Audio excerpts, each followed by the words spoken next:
And yo, what's up guys? Good morning, good afternoon, good evening. Anong oras nyo ako napapanood? Isang mapagpalang araw sa ating lahat. And it's me, ang bagong gising yung car guy, 8GB Pep Talk. Kaya 8GB Pep Talk, ang like me safe at ganda. Di bali ng second hand, basta'y panalo ka. Kagigising lang natin kasi another night deal. Ayan, nakuha natin ito nung gabi kaya hindi natin nakuha ng video. So, ngayon pa lang siya. Ito na yung napakaganda natin. Bagong-bagong kuhang Isuzu Highlander Crosswind. Ayan, 2000 model, diesel engine. Ayan, first time tayo actually second time. Pero, ayan, mostly kalimitan kasi puro mga gas. So, ngayon ito, diesel, manual transmission, and syempre, as always, updated ang registration. So, ayun, tingnan natin kung ano nga ba, kung paano nyo magugustuhan, kung ano meron dito sa ating napakagandang Isuzu Crosswind. Ayan, Highlander.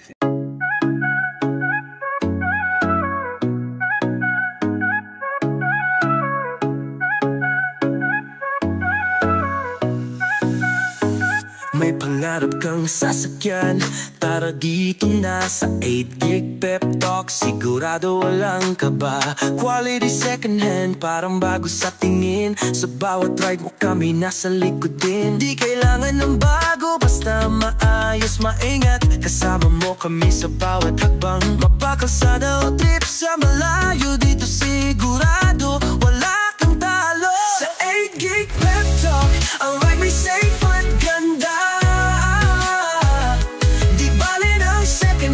Basta'y panalo ka. May tiwala, may kalidad, garantisado yan. Dito ka na, di ka magsisisi kailanman.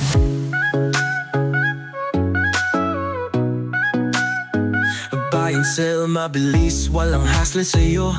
Magtiwala lang kami na ang bahala rito. Ang bawat gulong may kasamang kwento. Sa bawat benta at bili, may panibagong biyento. Di kailangan ng bago, basta maayos, maingat. Kasama mo kami sa bawat hakbang. Mapakalsada o trip sa malayo, dito sigurado walang talo. Sa 8GB Pep Talk, ang ride may safe at ganda. Di bali ng second hand, basta'y panalo ka. May tiwala, may kalidad, garantisado yan. Dito ka. So, Highlander siya, pero Crosswind. Yan. So, let's go. Updated yung registration niya, yung mga nilagay niya accessories. Ayun, kung makikita nyo sa taas, ayan, yung top load. Ayan, may top load na siya.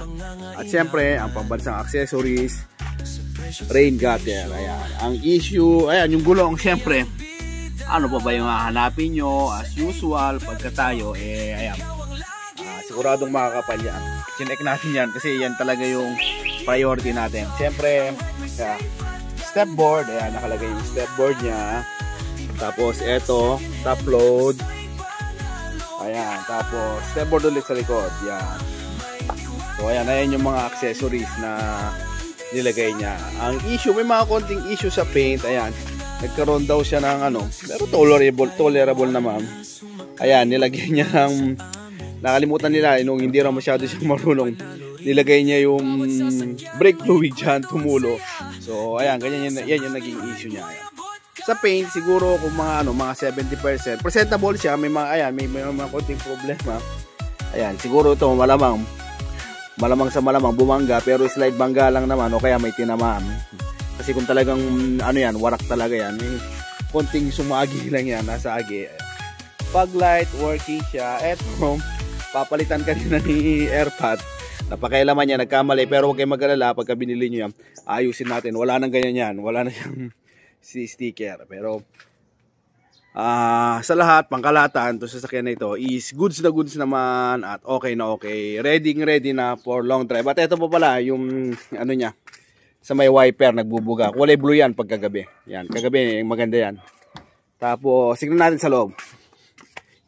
Ayan, kung 70% dito sa loob niya, yung sa paint niya, yung kalugayan ng paint niya, dito ka naman babawi. Dito sa loob, ayan, sa 2001 na dashboard, ayan, makikita mo, yung may-ari, mayroong ganyan, ibig sabihin talaga, inaalaga-alagaan niya. Yung dashboard, napaka-decente, napakaganda, napakakinis.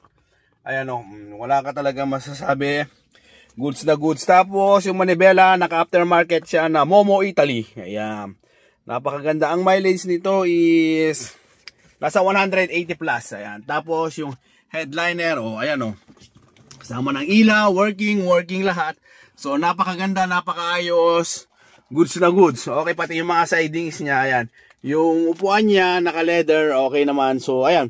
Ayan naman, dito siya bumabawi. Kung yung sa likod, medyo 70% yung kalagayan, pero dito sa likod, dito sa loob naman is goods na goods, makinis na makinis, maayos na maayos. Makikita mo talaga kung nagwe-well maintain at talagang inaalagaan ng may-ari. Yung nung unang may-ari, itong sasakyan makikita mo dito sa loob. So, tingnan natin naman sa second row. Ayan. Dito sa second row, ayan. Pero bago natin, kung hanggang ngayon nanonood ka, baka naman pwede kang mag-comment kung taga-saan ka. Nang sa ganun naman, malaman natin kung hanggang saan nakarating ang ating napakagandang video. At syempre, maraming salamat po sa lahat ng mga suporta natin dyan sa iba't ibang banda ng mundo. Ayun, maraming salamat po sa mga bayaning OFW, mga overseas contract worker. Maraming salamat po sa inyo sa pagsuporta. At syempre, ayan, yung mga kababayan natin dito sa Pilipinas, maraming salamat po sa panonood.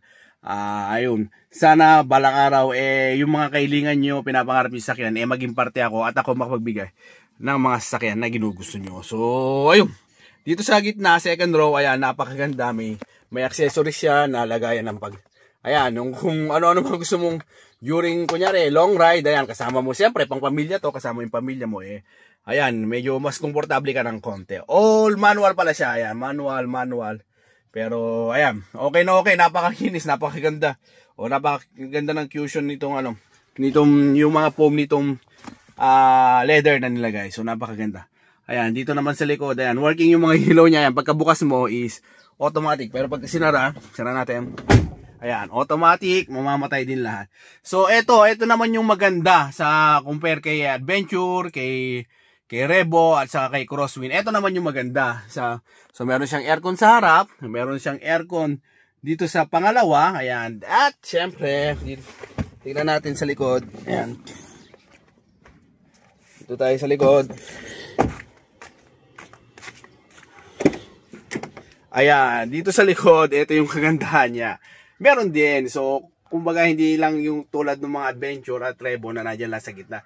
Ito, may aircon ka sa harap, may aircon ka dito sa gitna, at syempre merong aircon sa likod. So, malamig na malamig. So, magiging super komportable yung sasakay dito sa, although pwede mo namang i-off yan, sasara lang, pero hindi na, okay naman. Ayan, ayan yung kagandahan nitong, Crosswind na ibibigay niya. May extra siyang ventilation para sa likod. So, kung ano yung mararamdaman na lamig from harap, from second row, and then third row, is same lang. Kasi nga, meron kayong sari-sariling aircon. Ayan. So, ayun. Kung interested, siyempre, message lang kayo. Ang location po natin is Burot, Tarlac City. Yung description nitong sasakyan na ito, ilalagay ko po dyan sa description box dito sa YouTube. Basahin nyo na lang po. At siyempre, kung paano nyo ako matatagpuan, kung saan yung lugar natin, yung contact number ko, yung presyo, lahat, nandito na po. Babasahin nyo na lang po. Pero still, sasabihin ko na rin para sa mga nagmamadali at hindi nila, marinig to.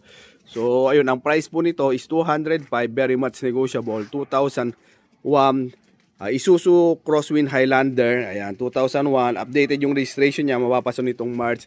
Mayroong top load, may mga stepboard, side skirt, ayan, at saka rear bumper, ayan. So, ayun.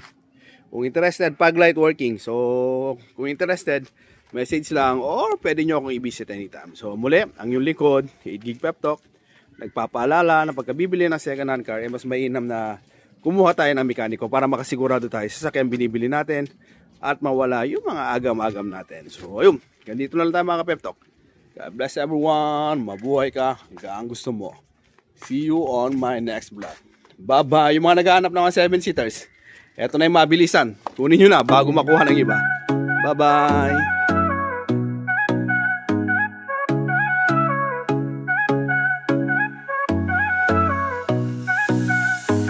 May pangarap kang sasakyan, tara dito na sa 8 Gig Pep Talk. Sigurado walang kaba, quality second hand, parang bago sa tingin. Sa bawat ride mo kami nasa likod din. Di kailangan ng bago, basta maayos,